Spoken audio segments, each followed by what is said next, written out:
ન્યૂઝમાં આપનું સ્વાગત છે। સોમનાથ સિદ્ધપુર એસટીની અમૂલ્ય ભેટ। વેરાવળ પાટણ સનાતન હિન્દુ સમાજના પ્રમુખ જીતુભાઈના જન્મદિવસ પર વિશેષ 4 યાત્રાધામને જોડતી એસટી બસ સેવાઓ ઉપલબ્ધ। કિશોરભાઈ મોહનભાઈ કુહાડા, સ્વર્ગીય સોની હીરાબેન પ્રભુદાસ સતી કુંવર સેવા ટ્રસ્ટ સોમનાથ ટ્રસ્ટના વરદ હસ્તે ધાર્મિક મંત્રોચ્ચાર સાથે વિધિવત પ્રારંભ।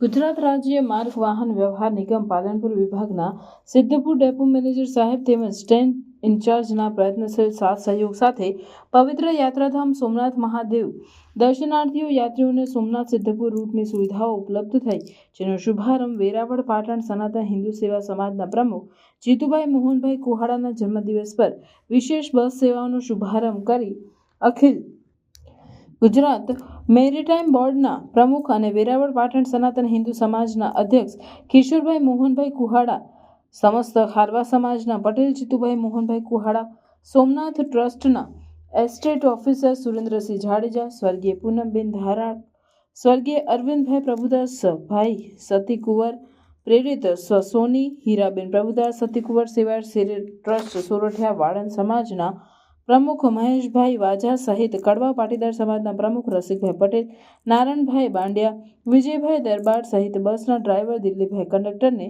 સોમનાથ ટ્રસ્ટના પૂજારી દ્વારા ધાર્મિક મંત્રોચ્ચાર સાથે વિધિવત પ્રારંભ કરેલ। આ બસ સોમનાથથી સિદ્ધપુર સાંજે 7 વાગે ઉપડશે, જે વેરાવળ, કેશોદ, જુનાગઢ, જેતપુર, રાજકોટ, ચોટીલા, સુરેન્દ્રનગર, બહુચરાજી, ઉમિયાધામ, ઊંઝા થઈ સિદ્ધપુર સવારે 6 કલાકે પહોંચશે, જેનું ભાડું ₹330 રાખેલ હોય। તેમજ સિદ્ધપુરથી સોમનાથ વાયા હારીજ, સુરેન્દ્રનગર, ચોટીલા, રાજકોટ, જેતપુર, જુનાગઢ, કેશોદ, વેરાવળ થઈ સોમનાથ પહોંચશે। આ બસ સેવાનો સ્લીપર કોચ રૂટ શરૂ થાય તેવી રજૂઆત પાલનપુર વિભાગના તેમજ સિદ્ધપુર ડેપો મેનેજર કિશોરભાઈ મોહનભાઈ કુહાડા, સ્વર્ગીય સોની હીરાબેન પ્રભુદાસ સતી કુંવર સેવા ટ્રસ્ટ અને વેરાવળ પાટણ સનાતન હિન્દુ સમાજના પ્રમુખ જીતુભાઈ કુહાડા દ્વારા રજૂઆત કરેલ। રિપોર્ટર કલ્પેશ દેવડિયા, ગીર સોમનાથ।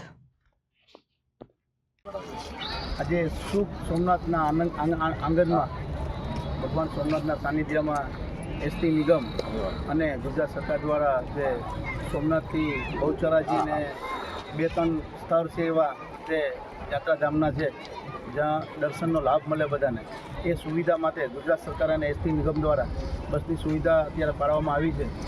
તે બદલ ગુજરાત સરકાર અને એસટી નિગમનો અમે આભાર માનીએ છીએ કે યાત્રીઓની સુવિધા માટે અલગ અલગ રૂટ છે, જે સોમનાથથી ડાયરેક્ટ જ્યાં માતાના પાવાગઢ હોય કે આશાપુરા હોય કે જે ધાર્મિક સ્થળો છે ત્યાં આખા ગુજરાતમાં કે ગુજરાત બહાર પણ આપણા એસટી નિગમ દ્વારા બસો મૂકવામાં આવી છે કે કોઈ યાત્રાઓને તકલીફ ન પડે। અને યાત્રાઓને પણ વિનંતી કરીએ કે આ એસટી નિગમ દ્વારા જે સારી સુવિધા આપે છે અને પ્રાઇવેટ બસ કરતાં ભાડા પણ ઓછા છે, તો આનો વધુમાં વધુ લાભ લે એવી પ્રજાને પણ વિનંતી કરીએ, કારણ કે એસટી નિગમની બસો બધી સારી છે અત્યારે, તમે પ્રાઇવેટ કરતાં પણ સારી છે। અને આવનારા દિવસોમાં આપણે એસટી નિગમ દ્વારા આ સોમનાથથી બહુચરાજીને અલગ અલગ સ્થળ ઉપર જે સ્લીપિંગ બસ કોચે ચાલુ થવાની છે, તો એનો તમામ લોકો લાભ લે। અને આજ રોજ અખિલ ગુજરાત માછીમાર મહામંડળના પ્રમુખ કિશોરભાઈ કુવાડા દ્વારા આ બસનું ઓપનિંગ કરવામાં આવ્યું છે।